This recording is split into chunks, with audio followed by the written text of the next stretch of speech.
Okay, imagine this. You buy a farm, but you actually have to farm it. Wild concept, right? Well, welcome to this explainer, where we are going to break down a really fascinating and, quite frankly, radical policy proposal by Dr. Gothanda Moorthy. Today, we're completely rethinking how we manage our most vital physical resource, which is agricultural land. This proposal really challenges some deeply held assumptions about property rights and food production. It takes a concept that literally hasn't changed much in centuries and just turns it completely on its head. So we're going to unpack exactly how this new framework operates, who it impacts, and, why it was even proposed in the first place. So let's dive into this massive paradox. You definitely feel it every single time you check out at the grocery store. Across so many nations, we're seeing recurring food insecurity, malnutrition, and these highly unsustainable grocery prices. Families are just feeling the squeeze of inflation on everyday staples. But at the exact same time, these very same places often have abundant, fertile, and perfectly cultivable territory. It's wild. Why do these two realities coexist? Why is a country importing super expensive grain when it has thousands of acres of prime soil just sitting there untouched? Well, the author argues it's fundamentally a structural failure of our property laws, not a lack of natural farming potential. So, here is our roadmap for how we'll map this out. Section 1, the food insecurity paradox. Section 2, redefining land ownership doctrine. Section 3, the 3 productivity rules. Section 4, the stewardship review process. And finally, Section 5, expected outcomes and boundaries. Section 1, the food insecurity paradox. The underlying problem isn't actually land scarcity. It's what this proposal calls productive detachment. It's basically the agricultural equivalent of domain squatting. Imagine buying a massive, fully equipped factory, locking the doors, and just letting it sit there for decades doing absolutely nothing, purely because the real estate value of the property is going up. Right now, if you lawfully buy agricultural land, you have absolute monopoly control over it. You can just leave it completely idle. The current system heavily incentivizes owners to hold on to fertile land as a financial piggy bank, rather than actually utilizing it for farming. And this passive retention suppresses domestic production, it chokes off crop diversity, and ultimately, it drives up the food prices you and I pay at the store.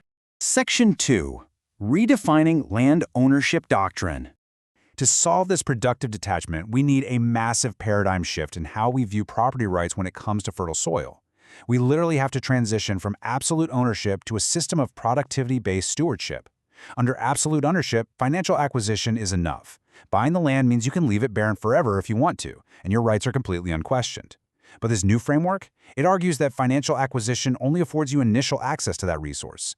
To sustain your monopoly control over that land long-term, you actually have to continuously and actively cultivate it. Money may grant access, but production sustains legitimacy. This quote just brilliantly hits the nail on the head. It proposes treating fertile land as strategic food infrastructure. Think of it like a city's water supply, a major highway, or the electrical grid, right? It's of civilizational importance. It's not just some ordinary speculative commodity for individual wealth hoarding, like a gold bar or a stock portfolio. Exclusive control over it is only considered legitimate while it actually continues its vital, food-producing function for society. Section 3. The 3 productivity rules.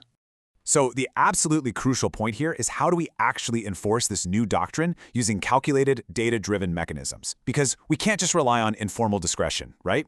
To make this work, the proposal relies on 3 interlocking rules. And what's cool is they expertly balance really rigorous accountability with genuine, compassionate recovery. Let's break down exactly how this framework maintains pressure without just indiscriminately punishing farmers who are genuinely out there trying their best. First up, the bottom 10% productivity review rule. At the end of a production cycle, an agricultural authority calculates the average productivity across a specific agroecological zone. So it's a super localized apples-to-apples comparison. If a landholder's crop output falls into the bottom 10% for their specific zone, they are flagged as liable for review. Now emphasize that word, liable. It's not an instant punishment. It is simply a raised flag to make sure passive land hoarding can't just fly quietly under the radar. But the framework explicitly values and rewards recovery. And that brings us to the 1% self-improvement protection rule. This is that compassionate aspect we just talked about. To protect farmers who maybe had a terrible start or inherited really poor soil, but are actively bouncing back, demonstrating just a 1% improvement in output from their own previous cycle grants them full exemption from that review. So even if their total yield still lands them in the bottom 10% overall, their positive upward trajectory totally protects them. Finally, the 2 in 3 failure rule. Look, farming is incredibly unpredictable. Isolated bad seasons happen to literally the most skilled cultivators. So, to separate a temporary bad harvest from, say, a chronic productive collapse, a formal review is only actually triggered if a steward fails the metrics and fails to show improvement twice within any 3 consecutive production cycles. It builds in a really generous safety net for honest mistakes and just plain bad luck. Section 4. The stewardship review process. So what actually happens when a landholder finally triggers this formal review after those multiple consecutive failures? Well, it's definitely not an immediate confiscation. Instead, an independent agricultural stewardship review authority steps in to figure out exactly why the land is failing. They look at a comprehensive set of metrics, they review historical yield data, they analyze cultivation continuity, like is the land actually being worked consistently or is it just left to rot, and they deeply evaluate structural capacity. Does the steward simply lack access to functioning tractors, reliable labor, or basic finance? They really want to find the root cause here. Based on that thorough assessment, the interventions scale up proportionally. They don't just jump straight to the nuclear option. They start mildly, with monitored continuation, meaning the steward just has to report their performance more closely. Then, maybe they issue a productivity improvement directive with clear, achievable milestones. Only at the very, very end of the spectrum, in cases of severe neglect, where productive legitimacy is just irreversibly collapsed, only then does it result in the reassignment of stewardship rights to a capable cultivator. Reassignment is designed absolutely as a last resort. And crucially, this policy features robust safeguards, because it recognizes the messy reality of farming. It explicitly protects farmers facing genuine hardships completely beyond their control.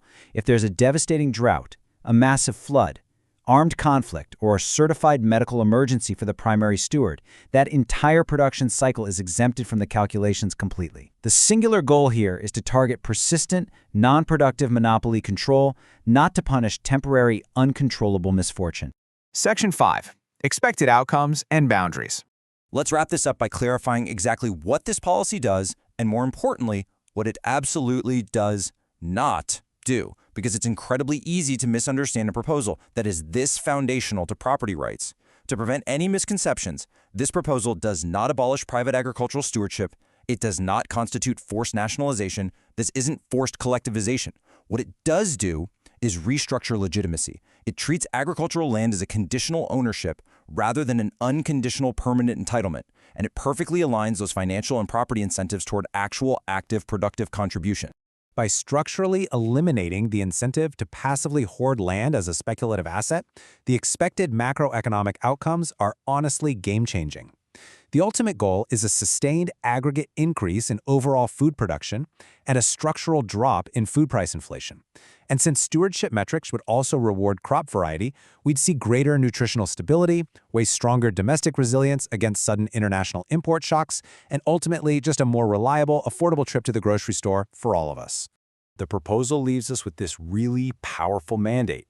The legitimacy of that stewardship must be continuously earned through the productive contribution for which the land's fertility ultimately exists. So, it raises a pretty provocative question for us. If agricultural land exists fundamentally to feed society and its fertility is essential to our survival, should anyone have the absolute perpetual right to keep it barren just because they bought it? It's a profound thought, and one that completely shifts how we might have to think about land, ownership, and our entire global food future.